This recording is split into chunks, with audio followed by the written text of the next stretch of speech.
So today I want to talk about Fizban's Treasury of Dragons. Specifically, I want to go over the Hoard magic items, and I want to give you some examples. I'm Johnny, this is JohnnyGMs, and let's talk magic items together.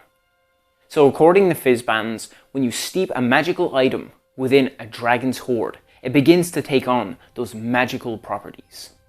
Depending on the age of the dragon, the power level of this item can differ. As you can see on this table here, it tells you. So items begin in a slumber, and then they begin to stir. Next, they begin to wake, and eventually, they transcend and ascend to legendary, as you can see. It takes 1 year for a magic item to reach its potential, as long as it's steeped within the hoard to gain those benefits. Ordinarily, if you place and steep a magic item within a dragon's hoard, it takes up to 1 year before it actually gains that potential of power. The only other case of this is if you slay a dragon and within 1 hour you place an item within that hoard, it will gain this beneficial property in 8 hours. If an item remains in its slumbering stage and you have just slain a young dragon, this means the highest potential ability it can gain in those 8 hours is that it goes to the stirring state. It goes no higher than that because according to the table, that's how it works. You cannot gain anything higher than that unless the dragon you've slain perhaps is an adult or an ancient dragon. So that's how the mechanics work. And for the next 30 days, if you don't attune to it and it doesn't steep within a hoard, it will begin to lose its magical properties. So that's something to take in mind. There's also something cool about this, similar to the artifacts tables, where they have detriments and benefits that you can roll on. As you can see here, there are some Draconic Quirks that can add some dragon flavor to those swords or magical item, or whatever it is that this magic item ends up being for your players. For example, I'm going to go over the examples now, so let's get going. So we're first going to talk about the Dragon Touched Focus. So something to take into account is most of these items are flavored to be very draconic, picturing dragon motifs, draconic iconography, scales, leathery wings, etc., to flavor the item and make it more draconic in its likeness. When it comes to the Draconic Touched Focus, this is purely for attunement to spellcasters, and when you do so, in its slumbering state, it gives you the benefits of advantage on initiative checks, and it also can be used as a magical focus for your spellcasting abilities. This could be a crystal orb, this could be a staff, a wand, it could even be a tarot card set if you really wanted something else unique. When it gains a level from slumbering to stirring, it gains a unique ability depending on the ancestry of that dragon. Let's say it's a red dragon, that means it's going to be from the chromatic ancestry. Let's say it's a silver dragon, that's going to be from the metallic. Or let's say it's the crystal dragon, that's going to be from the gem dragon ancestry. So each of these give you different benefits depending on the hoard that you took this item from. For the gem's unique ability, when you cast a spell using a spell slot, within 15 feet of you that you can see in an unoccupied space, you can teleport to it. That's really cool. Any free teleportation is always a pretty cool mechanic. If it's a chromatic dragon, if you cast a spell, using a spell slot of course, that uses acid, poison, fire, lightning, or cold damage, you can add a d6 to that damage roll. Quite useful in a pinch. Or finally the metallic. The metallic gives you the ability, as a reaction within 30 feet of you, you can give an ally advantage on a saving throw that they have to make. Really, really useful, very supportive to any ally. And then finally, we get to the Wakened state. In the Wakened state, it's similar to the Stirring state, where there are different Draconic legacies depending, and so we're going to go through them. So in this case, we gain extra spells. So for Chromatic, you gain Hold Monster and Rhymes Binding Ice. Rhymes Binding Ice was a new spell that was added in this book, And it's as cool as it sounds. Excuse that pun, honestly. Yeah. Ugh. As for the metallic dragons, we get Fizban's Platinum Shield, which is a new spell added to this book, and we additionally get Legend Lore. And finally for the gem dragons, we gain Rary's Telepathic Bond and Rowlothim's Psychic Lance. Is that how you say it?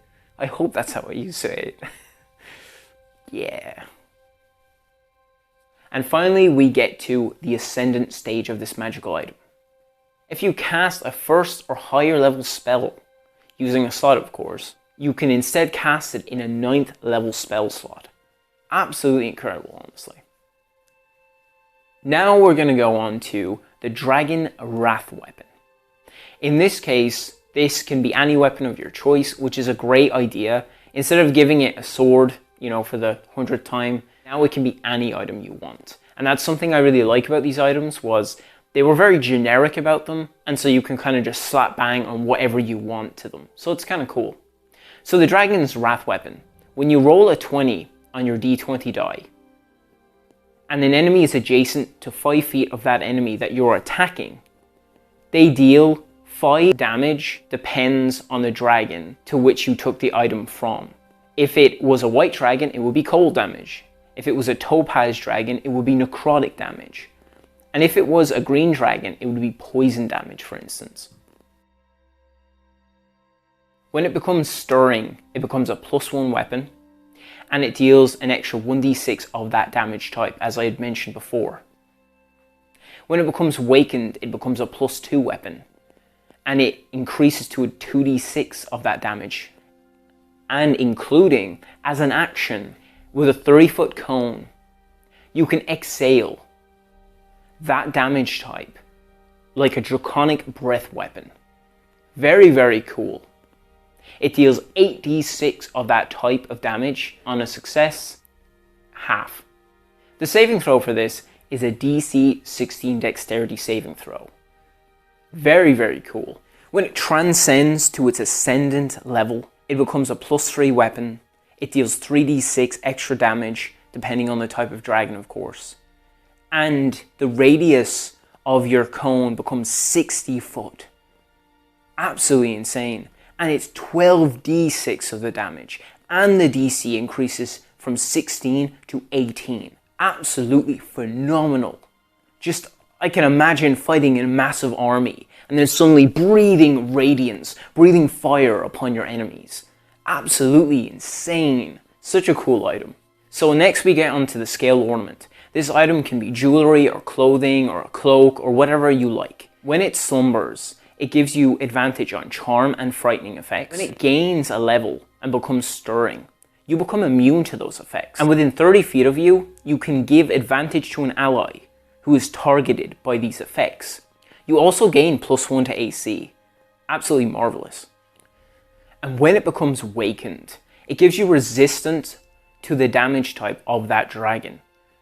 And when you take the damage, all of the damage, let me say, you gain all of that back in hit points. Not temporary, actual hit points. You can only use this once per dawn, but that's an absolutely incredible feat. Something you don't see very often in D&D. So it's really, really cool, honestly. And finally, when you reach its Ascendant level stage, you gain Spectral Wings that give you a flying speed equal to your walking speed. And you hover. So spells like Vertrilic Sphere, like an acid spell that spills onto the ground. And if you're in that area, you will take damage. But because you're hovering, technically you are not on the ground to take that effect. So that's an instance of it being useful, the fact that you can hover. Also traps as well, that's pretty good too. And finally, my favorite, the Draconic Vessel. This one is definitely one of the more interesting ones to me. As an artificer alchemist, or perhaps a bloodhunter order of mutant, or maybe in some cases you're just an alchemist in general, this is for you, honestly. So in its slumbering state, as a bonus action, when you speak a command word, you can create ale, olive oil, a potion of healing, or a potion of climbing. Upon it becoming a stirring item, it can craft mead, a potion of greater healing, or a potion of fire breath. Pretty cool. And upon it becoming wakened, it grants you the abilities to create wine, a potion of superior healing, and of course a potion of flying. Absolutely insane. And finally, when it transcends to its final state, to ascendant level, it allows you to craft a potion of supreme healing. Probably one of the coolest magic items in this, the potion of Dragon's Majesty. As mentioned in my magic items video as to what it can do, absolutely insane. It's so good. And of course, the best item. Wait for it. Whiskey. Transcends. Apparently whiskey is legendary in D&D, so that's kind of cool. So, I hope you enjoyed this video, and it's absolutely incredible that we got these really cool magic items. We got an expanded ability system for magic items. This is really cool. So, thank you for watching. I hope you enjoyed the video, and I'll hope to do more of this kind of stuff in the future. So, I'll talk to you guys later.